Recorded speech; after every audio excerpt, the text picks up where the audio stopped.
Things happen fast in this airplane, and these are the most capable and complex avionics that I've ever flown IFR behind.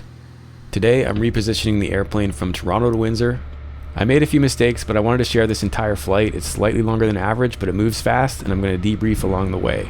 Yeah, I might have done that late. Sorry, girl. That's heading mode, it would have just flown right by. Alright, that's why we practice in good conditions.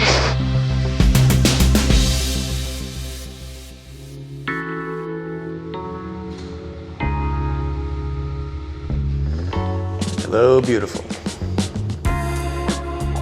It's been challenging and fun to get my workflow dialed in this airplane within the IFR system.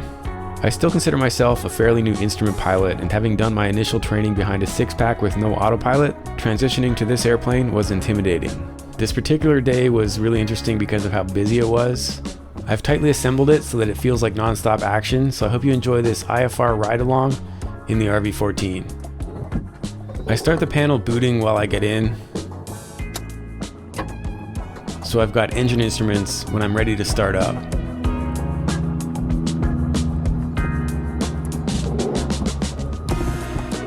We're running a Lycoming IO390 Thunderbolt, so like many airplanes, it primes by using the electric boost pump.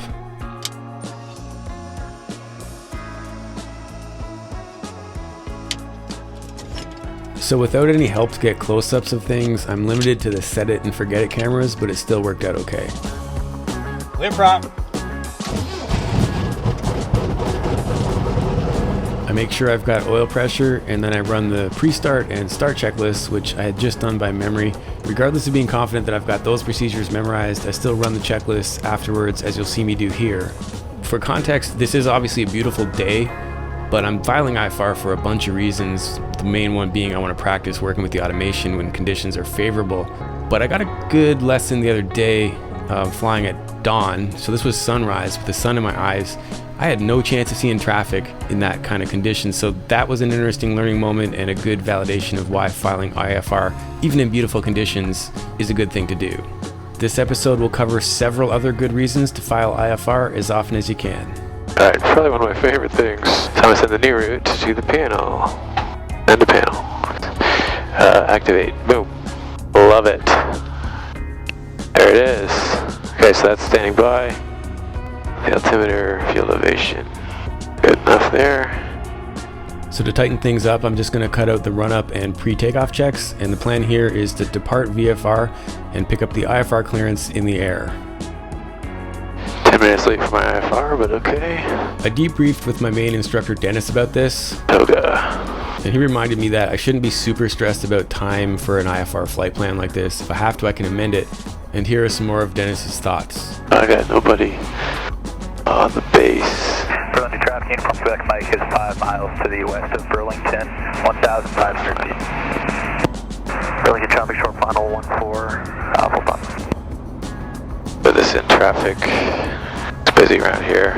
By far the most common questions I'm seeing about flying with this type of equipment is how do you maintain proficiency with hand flying, and how different is the scan?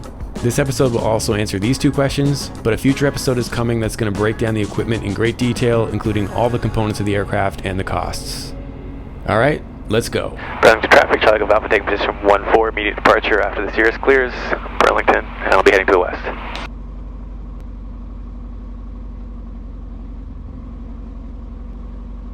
Okay, there he goes. Burlington traffic, Papa Lima Yankee down and cleared 1-4. Even with full fuel, this 8-second takeoff roll does not get old. Taking off on the left because that runway's bumpy. And that's the angle of attack indicator beeping.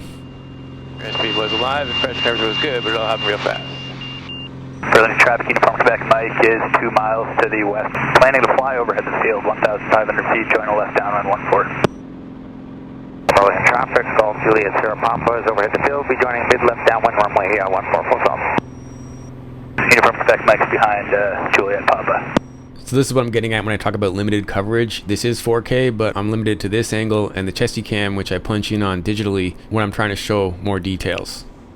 This is about 36% punched in, and unfortunately when I lean forward, the chesty cam tilts down a bit, but I framed it up to show you the top of the GTN as much as I could.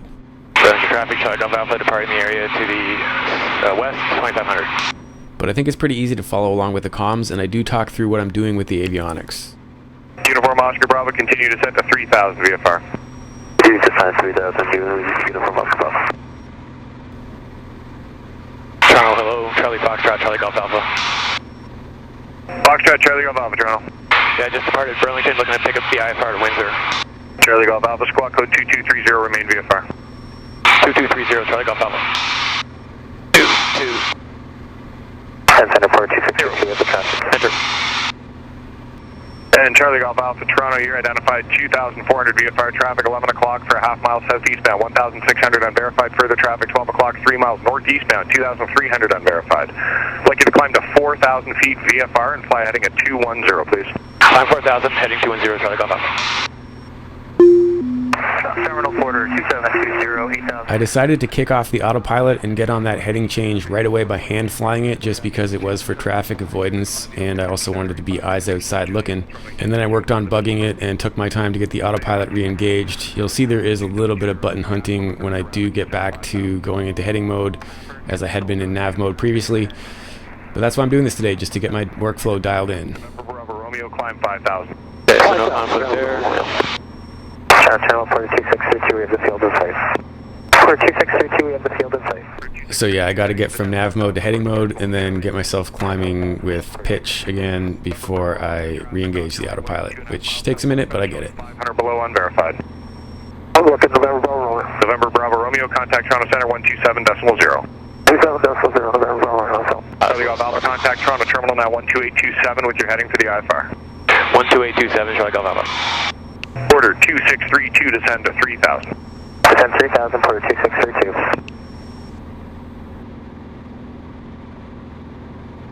Toronto, hello, Charlie Golf Alpha, heading 210, 4,000 level. Charlie Golf Alpha, Toronto squawking in, altimeter is 2986. 2986, Charlie Golf Alpha. That's what I already have, so that's nice. Okay, that was busy. Hey, Charlie, morning, it's Ball 50, wind limit is setting down to 12,000 and 2 yards for runway 50. Foxtrot Charlie Golf Alpha, proceed direct to pickup. Direct pickup, Foxtrot Charlie Golf Alpha. Charlie Golf Alpha, roger, and you are cleared to Windsor via pickup Gigi direct and climb 6,000.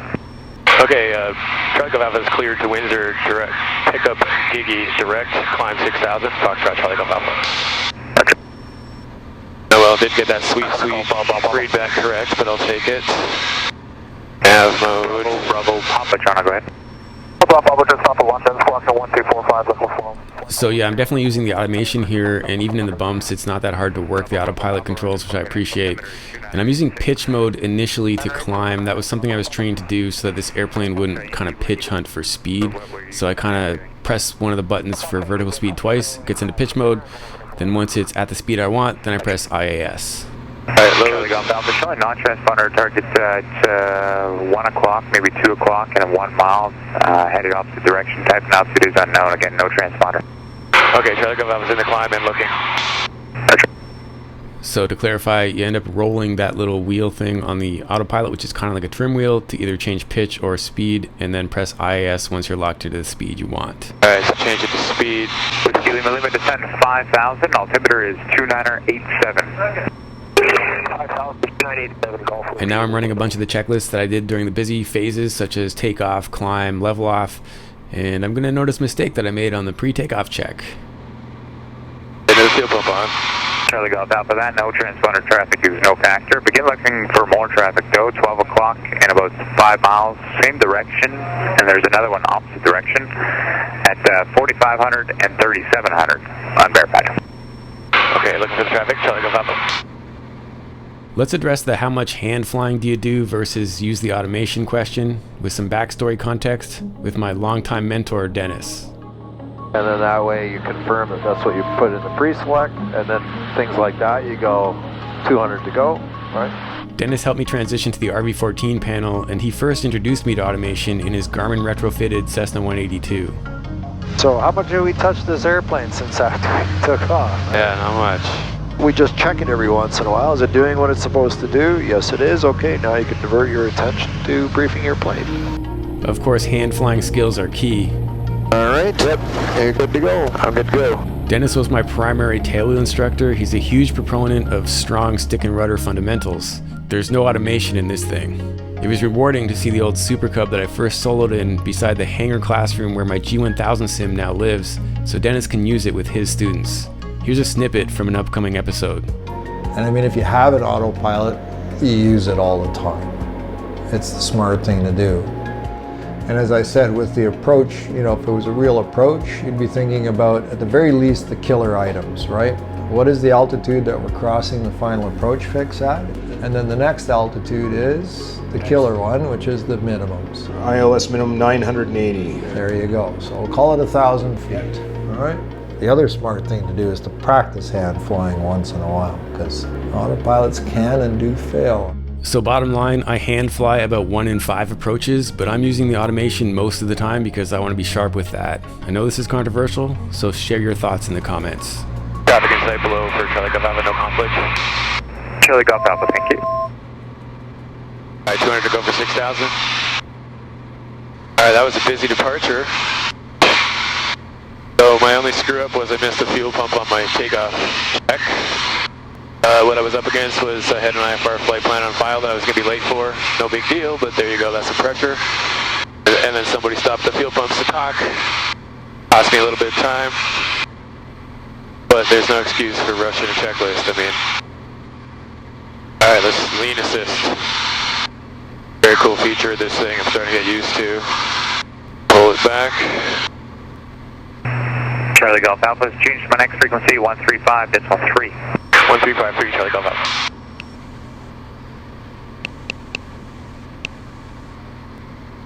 Toronto Foxtrot, Charlie Golf Alpha, level 6,000.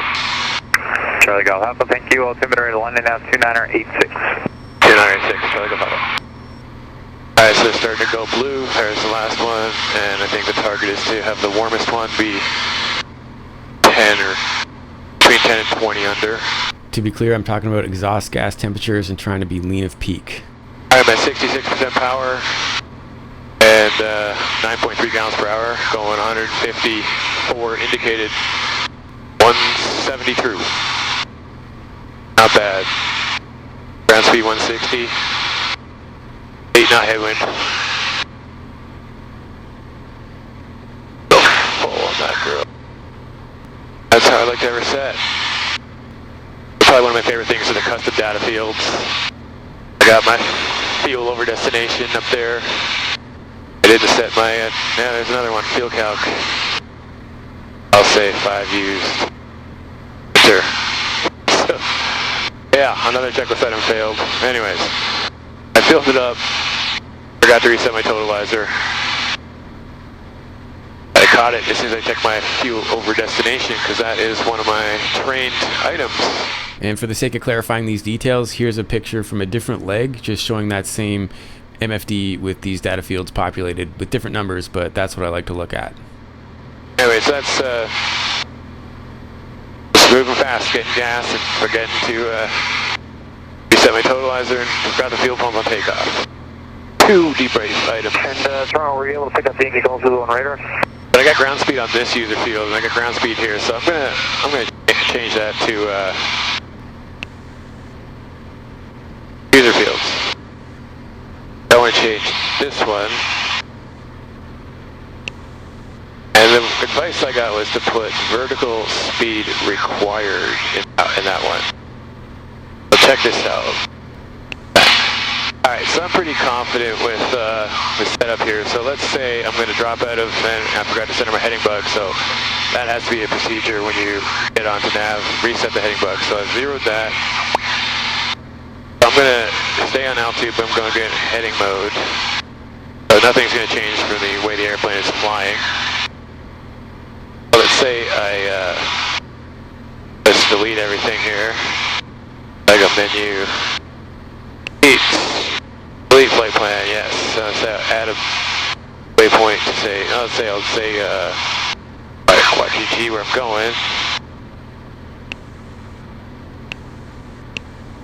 Enter. I'll say direct to.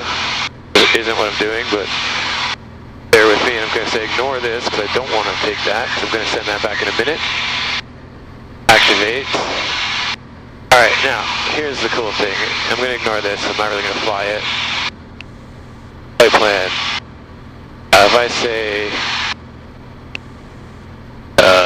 track. Let's say 3 miles before enter. I want to be at an altitude there at 16, so I want to be like 500 above, so I go 21. Enter. Save. Look at that, it's already populated. So my vertical speed required, if I wanted to do that right now, is 100 feet per minute. So a friend of mine suggested that I always run that so that whatever I'm doing, if I'm heading somewhere and I have a long track, or just even if I set my destination altitude to pattern altitude, this will always remind me what I need to get there. So if for some reason suddenly that's like telling me a really steep number, it's like, whoa, what have I done? Have I missed? Am I too high? So I think that's pretty sweet. I was going to watch that for a minute to see when that changes, but we're so far away from Windsor.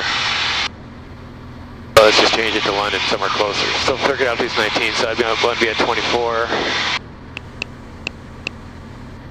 Enter. Save. Yeah, so here's a case where it's like, oh no, I'm too high because I would need 930 feet per minute to dive bomb it into London. Oh, very cool.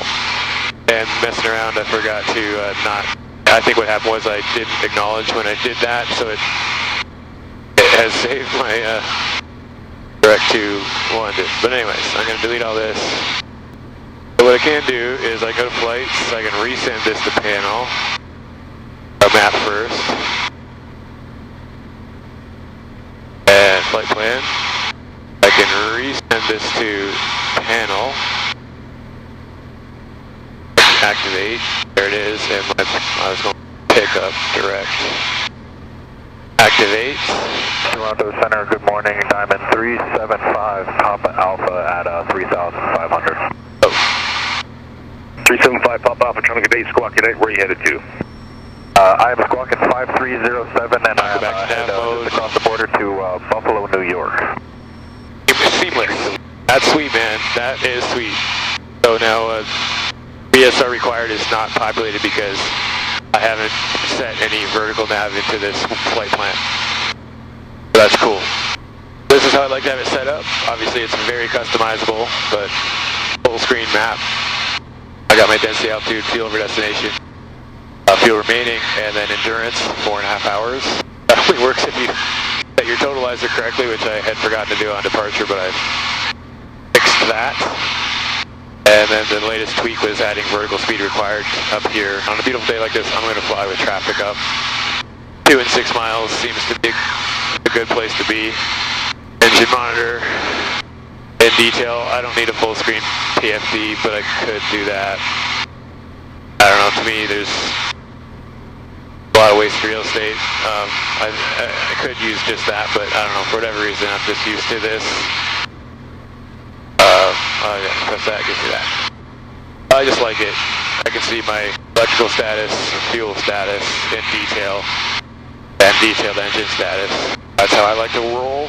Another question that often comes up, what is that red guarded switch? I'll address that briefly here. It's the fun switch. Alright, 24 squared, 150, 5200 hammer. So that's really outside the scope of this video, but for now, here's a hammerhead. 1, 2, 3, 4, 5. Yeah, the speed was good. Fly the vertical. Come on. Working toward competitive aerobatic flying in this airplane is a whole other story, but for now let's get back to this IFR flight. And one other question that came up had to do with these loose dangling cables here. That's actually the extension for a power supply that Dave made that lets us run the panel when I take this airplane to shows. So I just need to neaten that up a bit, but that's non-critical. First of all, let's go to waypoints. So 26 minutes ago on Sirius XM weather. Windsor has high clear 9 miles, wind missing. That's weird. The wind is missing from the observation, but it's there on the path. Never seen that before. Picture that. I would assume if I go to 4 flight, it's going to be the same. Wow.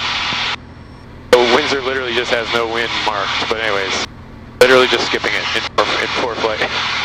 Alright, well, whatever. So we're going to think it's coming from the south. Charlie Golf Alpha, watch for some VFR traffic. You're 12 o'clock down about 3 miles. It looks to the same direction, 4,800 unverified. Charlie Golf Alpha looking.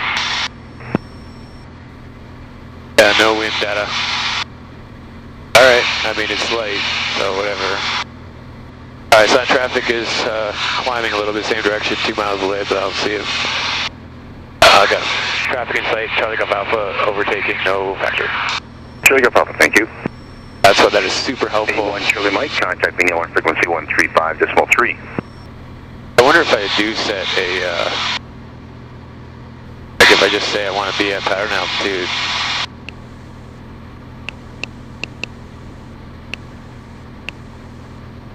That's awesome, so it works anyway. Okay. I thought because I had lots of waypoints and it wouldn't work, but there you go. So, 180.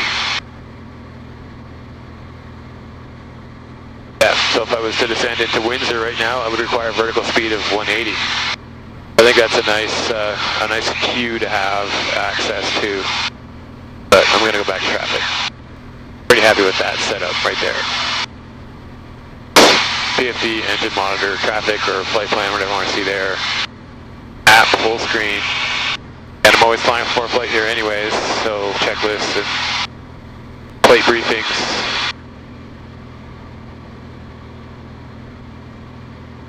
Okay, so now it says wind variable at 7. So maybe I will do the ILS or RNAV 25. Another thing I was trained to do was to pause any tasks and to watch the autopilot during any changes. Oh, it's making a turn. Let's go look at that. So in this case, it's flying past the current waypoint and making the turn to intercept the next leg. Yep, so 259. Here comes the turn. And it's really cool to also watch the MFD automatically zoom in or out during these sorts of phases when the airplane is automatically doing stuff. Just keeps me on top of it, and it's pretty cool. Variable at 7 knots, visibility 9 miles, sky clear. Temperature 26, dew.3, altimeter 2984. IFR approaches, RNAV or ILS runway 25. All IFR departures and all VFR arrivals and departures will be assigned by ATC. Riverside descent area is not active. Inform ATC on initial contact. Use information hotel. This information hotel, weather 1800 Zulu. Wind variable at 7 knots, visibility 9 miles, sky clear. Temperature 26, dew.3, altimeter 2984. IFR approaches, RNAV or ILS runway 25. Alright, let's do the ILS 25. Alright, looking at the ILS for NDB, runway 25, Windsor. So while I'm briefing this plate, let's have Jason Miller answer the question about glass panel versus 6-pack instrument scans. That's a great question. I mean, the scan pattern is not going to translate directly all the time. The one pattern that does is the radial scan. You'll remember the radial scan from the 6-pack is using the attitude indicator as sort of the anchor, and you go attitude, airspeed, attitude, turn coordinator, attitude, heading, like that, and all the way around the room. That one translates almost directly. You can use the little triangle at the top of your PFD to sort of center on. You go from that little triangle with the whole horizon behind it over to the airspeed, back to the triangle, down to the heading and the rate of turn, if that's where it lives, back up to the triangle and over to the altitude and the VSI. So that scan pattern works almost directly. Others, such as the inverted V scan, which is so valuable in a 6-pack, are kind of lost. But the reality is, in a glass panel airplane, part of our challenge is to keep it simple. You know, the KISS principle, keep it simple, stupid. There's so much information. So whether it's about, you know, keeping your EFB updated to both GPS units and, you know, that sort of thing, sometimes you have to make choices. You have to eliminate things and make always never choices. I always do it this way and I never do it that way. So when it comes to scanning, it's really wise to start with what you know, see if it can apply to the glass panel, and wait for, you know, proof to yourself that it doesn't work. Charlie Foxtrot, Charlie Golf Alpha, contact V short approach 134.3. 1343, Charlie Golf Alpha.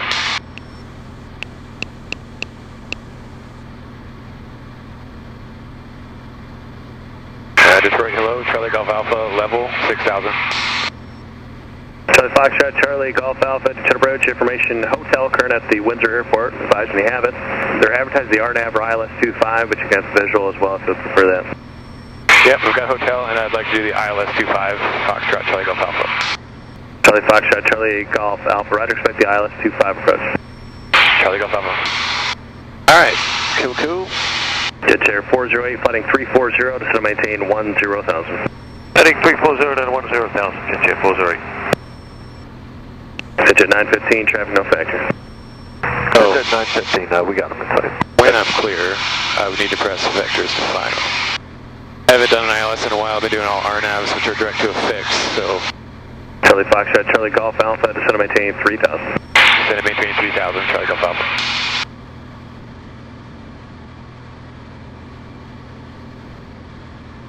Vertical speed. Alright, so back to briefing. Oh, I've got it tuned. System says it's identified. Can't remember how to listen to nav. Oh, I guess I do it over here. Audio. That easy. Right, Juliet, contact Pontiac Tower, 120.5. That's correct.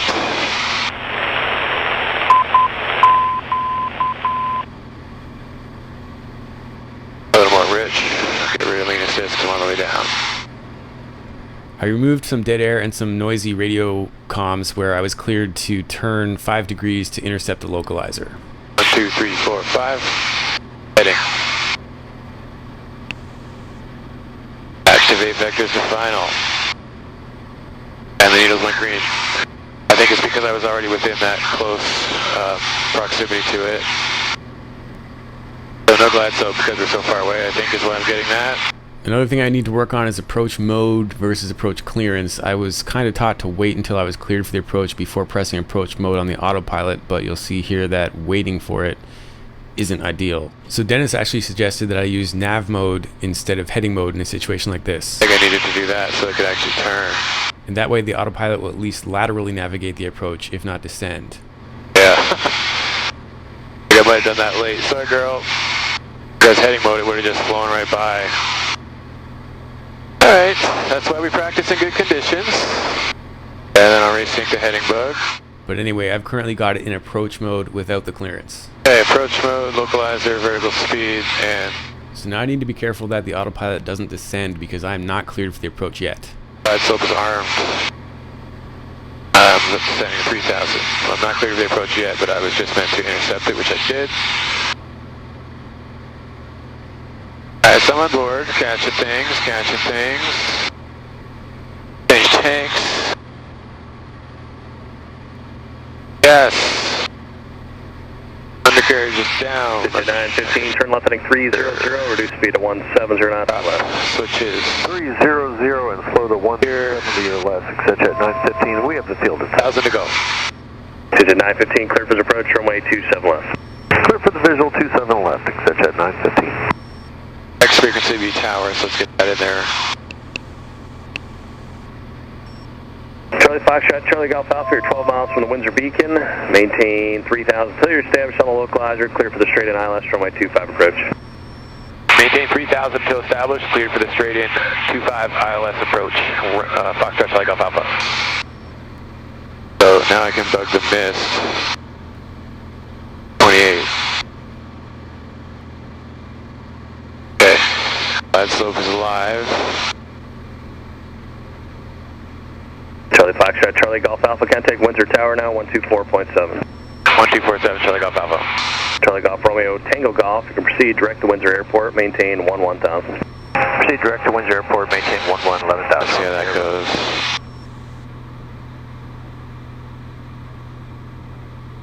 I need to slow down before I get there. Windsor Tower, Foxtrot, Charlie Golf Alpha, cleared ILS 25. Foxtrot, Charlie Golf Alpha, Windsor Tower, hello, runway 25, wind light and variable, altimeter 2983, clear to land, runway 25. Clear land 25, Charlie Golf Alpha. Yeah, well, we're going to get flaps in a minute here, so... I need to slow to 100 knots indicated before I can drop the first notch of flaps. Let's just get her to 100, man. One notch select coming down, I got to 99, just as you pitched. And that's another reason why I'm practicing this in good conditions, so I can dial in my power settings and get the airplane configured before the autopilot pitches for the descent. Let's fly 95. American 292360, just trying to figure There's 95, dialed in 10 inches, alright. 2 seconds to the beacon, and I should be at 1880 when I cross it. Go down, just hold 90. Gas undercarriage mixture, prop switches. I'm secure. 300 to go. And if I was really on top of my game, I would have put the barrel mins into the G3X, so it would have given me the call out, but at least I'm on top of it and watching my minimums myself manually here. 500 above ground. Alright, 100 to go, looking up, runway continuing. 12, wind 160 at 2, altimeter 2982. Taxi via Golf, do your run up on apron 1 and advise run up complete. Low flap selected. Advise run up complete on apron 1, Golf, Foxtrot, Echo Charlie Papa.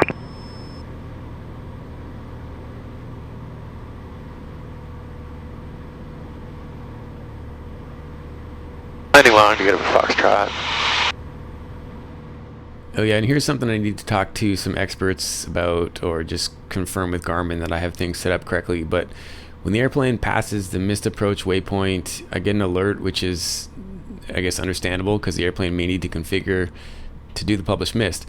But I find it distracting when the mode drop happens on the autopilot and it gets this audible alert here. But again, that makes sense. It has to go out of approach mode and back into nav mode so it can fly the published missed. Anyway, that's something I want to figure out because it can be distracting when it happens during landing.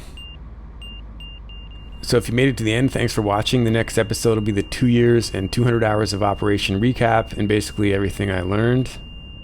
Charlie Golf Alpha Tower, taxi via Foxtrot, cross runway 30, Golf, just monitor ground 121.7. Exiting Foxtrot, cross 30 and monitor ground, Charlie Golf Alpha. So that recap episode is going to cover all of the components on the aircraft, from the engine to the prop, everything we chose, modified, what was stock, what's different, what things cost, what I wish I knew, and basically everything that it took to get this airplane from nothing to what you see here flying today. Until then, keep your flight chops sharp.